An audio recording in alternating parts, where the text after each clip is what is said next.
தனி மனிதனுக்கும் சமூகத்திற்கும் வெற்றியையும் உயர்வையும் தரக்கூடிய இஸ்லாமிய மார்க்கத்தில் முழுமையாக நுழைந்து வாழும்படி ஆணையிடுகிறார்.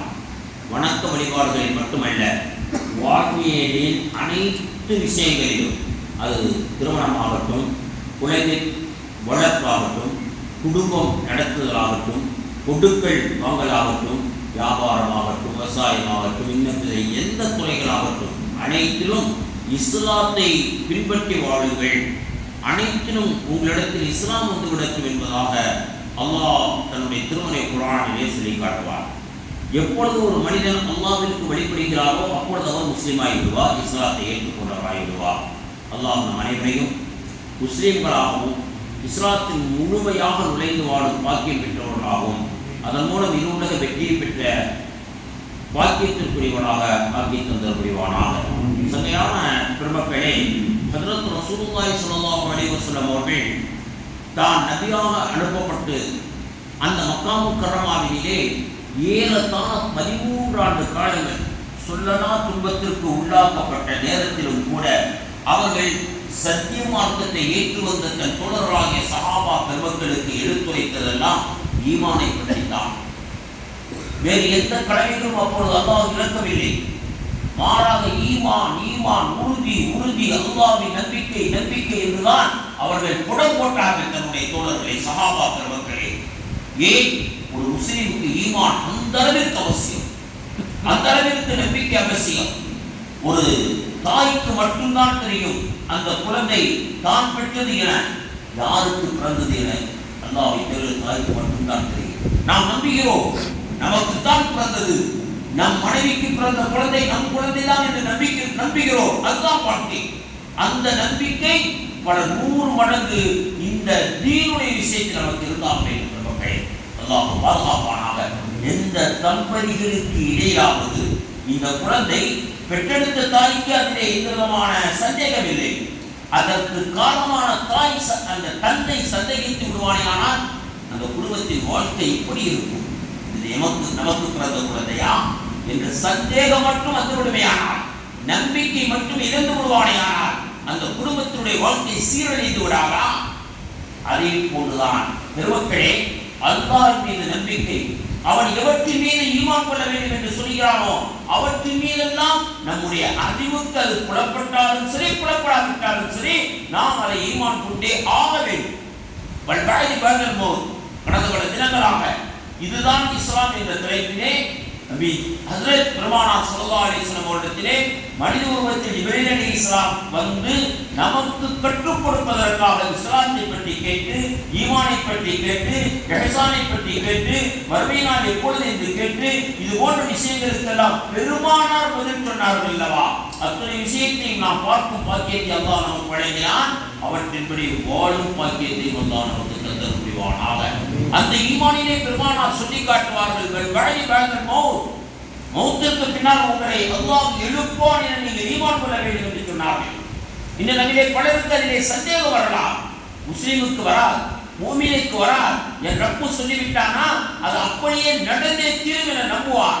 ஆனால் அறிவு ரீதியாக இதற்கு ஆதாரம் வேண்டும் என்று நினைப்பவர்களுக்கு மரணத்திற்கு பின்னால் எப்படி மரணத்திற்கு பின்னால் எப்படி எழுப்புதல் என்றெல்லாம் அவர்களுக்கு சந்தேகம் வரலாம். சூரா யாசீனில் அல்லாஹ் நெத்தியடித்ததை போன்று பதில் சொல்லுவான். உங்களை மரணித்ததற்கு பின்னால் எழுப்புவது இறைவனுக்கு சிரமம் என கருதுகிறீர்களா? நீங்கள் மரணித்ததற்கு பின்னால் உங்களுக்கு உயிர் கொடுத்த அவன் மீண்டும் எழுப்புவது அவனுக்கு கஷ்டம் என எண்ணுகிறீர்களா? அவன் யார் தெரியுமா?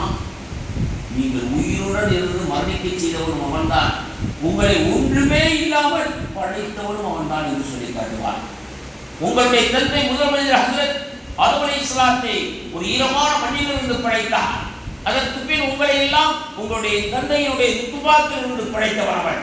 அவனுக்கு மூலப்பொருள் ஒன்றுமே தேவையில்லை. அவன் இதாக செய்ய உலகத்திலே ஒன்று ஆக வேண்டும், ஒரு பொருள் உருவாக வேண்டும் என்று அவன் நாடுவானையானால் குன் என்ற வார்த்தை பிரயோகம் மட்டும் அவன் செய்தால் போதும், ஆகுக என்று சொன்னால் போதும், அது ஆகிவிடும் என்று சொல்கிறான். ஆக பெருமக்களே, நாம் முஸ்லிம்களாக அல்லாஹ்விற்கு வழிபட்டவர்களாக வாழ வேண்டும், முழு முஃமின்களாக வாழ ஆமீன். அந்த ஈமானிய வாழ்க்கை அல்லாஹ் நம் அனைவருக்கும் நசீபாக்கி தருவானாக. ஹஜ்ரத் அபூ ஹுரைரா ரலியல்லாஹு தஆலா அவர்கள் சொல்கிறார்கள், நபி ஸல்லல்லாஹு அலைஹி வஸல்லம் அவர்கள் சொன்னார்கள், அல் ஈமானு பில்உம் வ ஸபஊன ஷுபா. ஈமான் என்பது 70க்கு மேற்பட்ட பகுதியை உடையது. 70 பகுதியுடையது ஈமான். அதிலே அஃலலுஹா லா இலாஹ இல்ல கௌலு லா இலாஹ இல்லல்லாஹ் முஹம்மதுர் ரசூலுல்லாஹ். அதிலே கலிமா ஈமானிலே மிக உயர்ந்த ஈமான் வணங்கப்பட தகுதியானவன் அல்லாஹ் மட்டுமே என நம்புவது. முஹம்மது ஸல்லல்லாஹு அலைஹி வஸல்லம் அல்லாஹ்வுடைய தூதர் என நம்புவது. இதிலே ஏதேனும் குறை வந்து விட்டால் பெருமக்களே ஈமானுடைய அடிப்படையிலே குறை என்பதை நாம் உணர வேண்டும். அல்லாஹ் எல்லா மக்களுக்கும் இந்த ஈமானில் வணங்கப்பட தகுதியானவன் நம்மை படைத்த அல்லாஹ் மட்டுமே. முஹம்மது ஸல்லல்லாஹு அலைஹி வஸல்லம் மனித புனிதர்.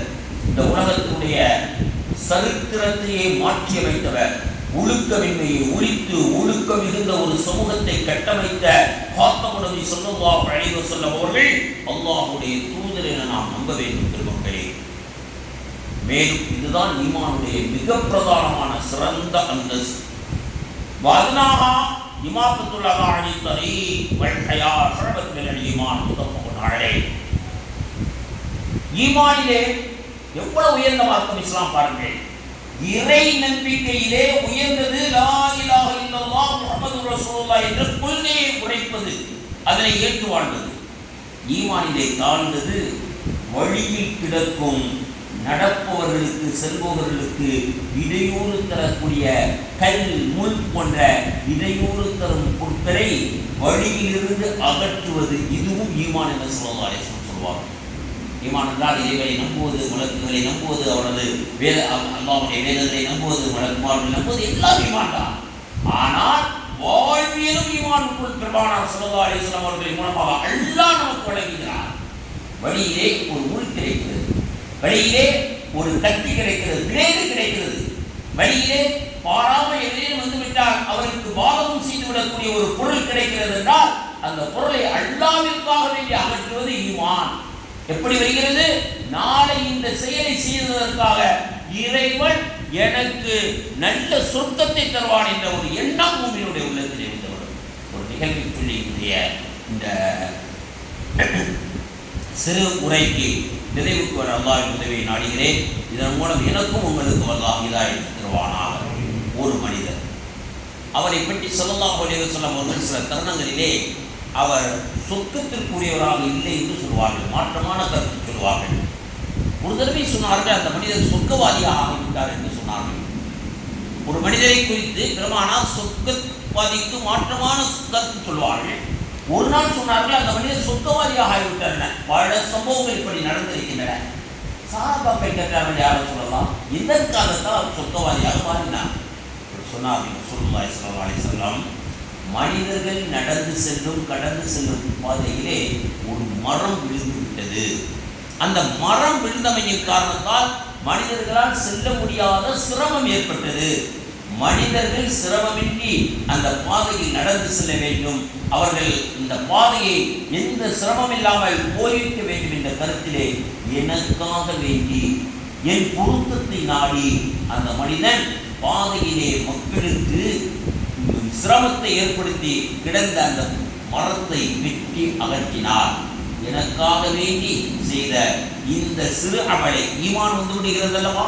என் ரப்பிற்காக செய்கிறேன், என் ரப்பு எனக்கு தருவான் என்ற அந்த எண்ண மேம்பாட்டின் மீது செய்த அந்த மக்களுக்கு பயன் தரும் செயலை செய்ததால் நான் அவரை சொர்க்கவாதியாக ஆகிவிட்டேன் என அல்லாஹ் சொன்னதாக நாம் அறிகின்ற போது, நாம் செய்கின்ற சின்ன அமல்களும் கூட அது வழியில் கிடக்கும் தீமை மக்களுக்கு தரும் பொருளை அகற்றுவதாக இருந்தாலும் கூட அதுவும் இறை நம்பிக்கையுடன் சேர்கிறது.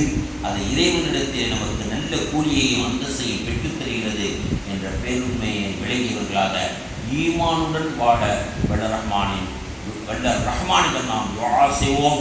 அல்லாஹ் எனக்கும் உங்களுக்கும் நம் மனைவி மக்கள் அனைவருக்கும் ஈமானுடைய வாழ்க்கை தருவானாக. எந்த ஈமான் மனிதனை வெற்றியாளராக ஆக்குமோ அந்த ஈமானுடைய உண்மைகளாக அல்லாஹ் நம்மை ஊர் மக்களையும் ஆக்கி அருள் புரிவானாக.